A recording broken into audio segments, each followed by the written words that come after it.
Welcome back. That was very hard for me to find a band of the 1960s that I like. But that was The Who, My Generation.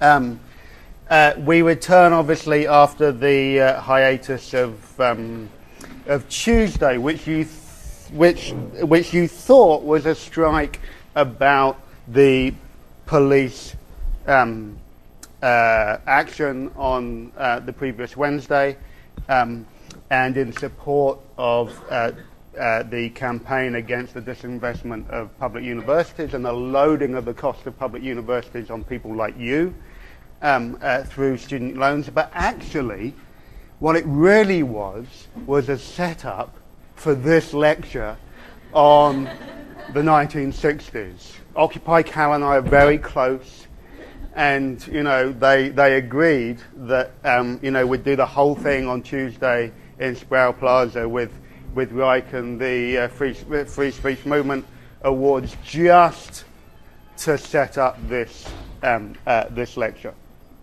I told you to go away and watch the 7-Up series, and I hope many of you took advantage of that opportunity. I know that it's all available on YouTube, and you can see the whole thing in the Media Resource Center as well, if you like.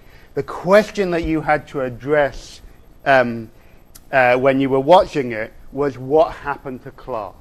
What happened to class following on our discussion last week of, did the working class disappear? Did class structures basically disappear in British society, or were they reshaped and reformed? So what was your sense of watching the characters develop and transform over the course of 40 years in the 7-Up series, of whether class seemed to shape the outcomes of their life, or whether it didn't, or whether they had a completely different type of class position in their 40s to the one that they had as kids at age 7? Anyone want to take a stab of this? Yeah, Nicole. I think it was interesting that, with Andrew specifically, it seemed like he stayed in the same class. Who are we talking about? Andrew. Andrew, right. So Andrew was one of the private school kids who went to, who they all sitting around and said, we're going to go to Oxford, and then we're going to go onto the bar, and he was one of those kids who did exactly that. And he accomplished everything that he set out to do when he was a young child. Right. At the same time, he didn't seem not happy but not sad about his life. Mm-hmm. As opposed to like Tony, who came from a working class background and was able to work very hard and get this like vacation and state and everything. So Mm-hmm. I think that there is still some restriction with class on those two examples, but like in Tony's example, there seems to be a little bit of mobility, like he's able to get things that he probably didn't have if he was a child. Right. Okay. So go on. You follow up. You can hear that. You wanted to respond to this? Yeah. Sorry, but I'm hearing you said, and it's honestly, I think this is a lot of us that we had that it's interesting because we look at Tony is the taxi driver in the East End of London. well, first off, when you think about the fact that it's like 2005, you just bought like a house and took out a second mortgage and that, like you're going to put it, it's really interesting to see what happened next, see what happened, like since the, Right.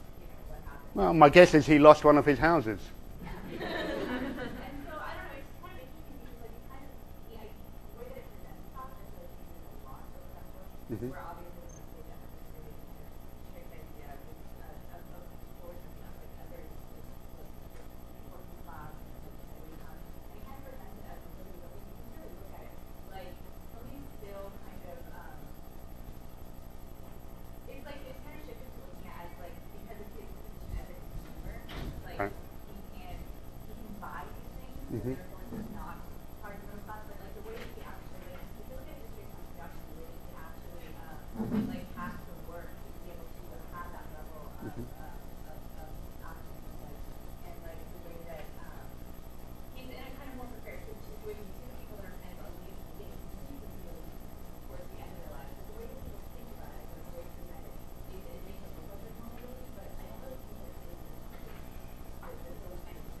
Right. And one way of one sorry, you can you can come in. Yeah.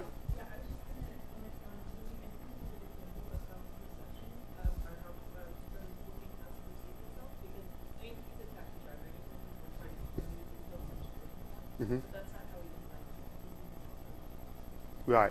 But does he? Because in some ways he's profoundly nostalgic for that East End working class community that he leaves, and yet you're totally right. He thinks of himself as part of this sort of middle class world of goods, but it's quite an ambivalent relationship, isn't it, in some ways? Yeah.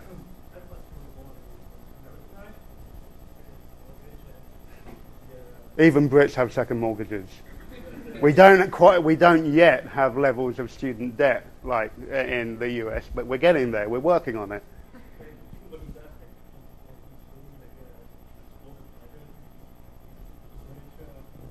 Right.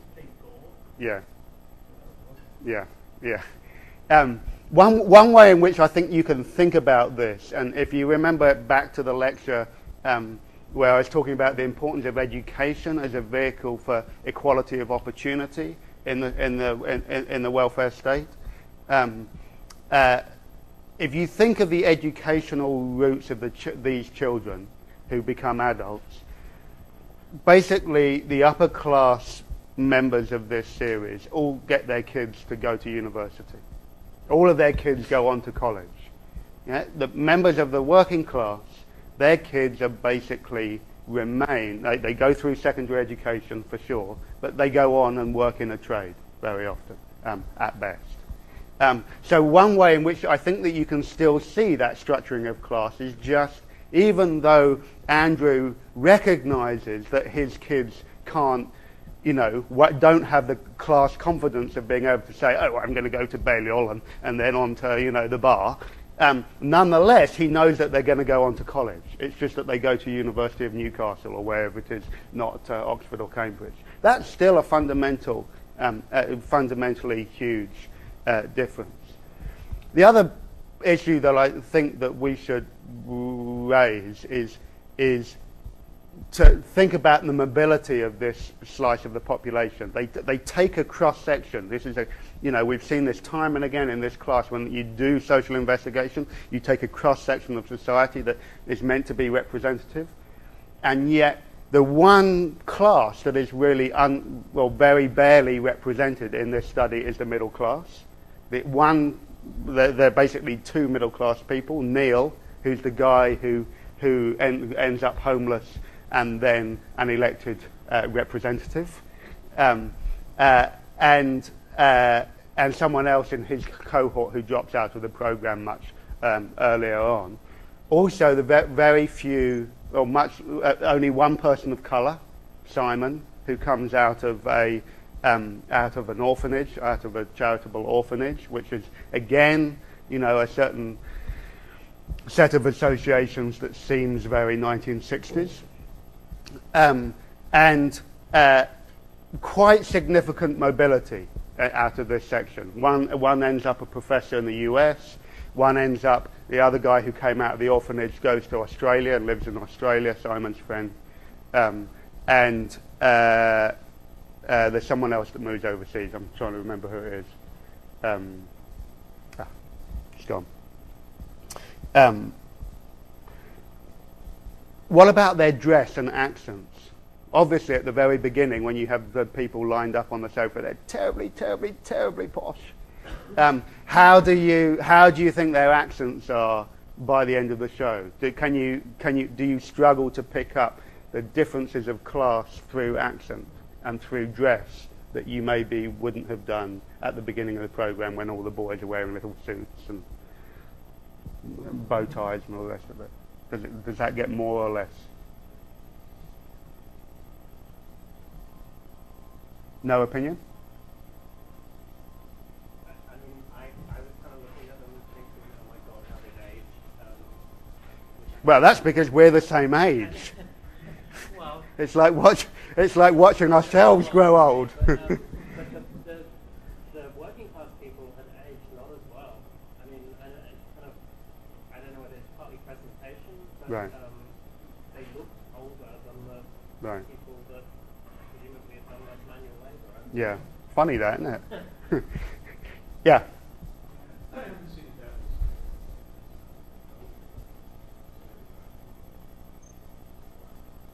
Can you talk up? I can't quite. It seems that their accents were more pronounced, that they reverted to their class origin. Right. That's interesting. Whenever I watch it, I always think the opposite.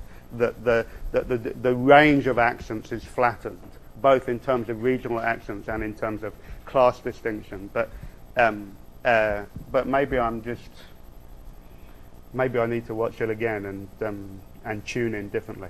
Okay, I have got so much material on the 60s today. I'm going to dive straight in, and I'm sure I'm going to talk for an hour, so my apologies in advance. And you know when I say I'm going to talk for an hour, that really means I'm going to talk for, 2 hours. Okay, so first thing to say is I was just walking up here with someone saying, God, every year that I do this lecture, I have to rewrite it because my view of the 60s fundamentally changed. And they changed because I basically grew up in the 70s. I grew up in the sort of post-punk generation where our rallying cry to one another was death to hippies. So I grew up with a true burning hatred of people with long guitars who enjoyed guitar solos. That was for me the end of civilization, and my generation's burden was to try and rebuild the world in appropriate musical ways. So everything that I say, you have to remember, comes from that adolescent place of basically despising the generation that went before me. But I'm becoming increasingly, I think, more at least sympathetic to some elements of the 60s, as you're going to see today, although I think they're deeply problematic in many ways. The other thing I want to say at the outset is that I'm also profoundly opposed to the idea of doing history by decades.